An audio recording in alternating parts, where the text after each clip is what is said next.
मर्ज दना कोई पूछे आजा बीमार को दसे अपनी मर्ज दना कोई पूछे आजा बीमार को दसे अपनी मर्ज दना कोई पूछे आजा बीमार को दसे अपनी मर्ज दना कोई पूछे आजा बीमार सुना सकबाबे साध तू कई घंटे लग गए दरबार तई हाय भीड़ तनी मेरे फुफिया ने हाय भीड़ तनी मेरे फुफिया ने के सफर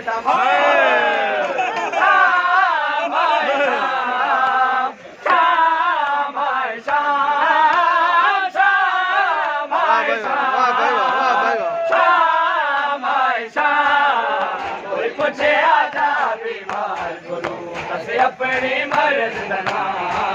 कोई पूछे आजा बीमार गुरु दसे अपनी मर्ज दना कोई पूछे आजा बीमार गुरु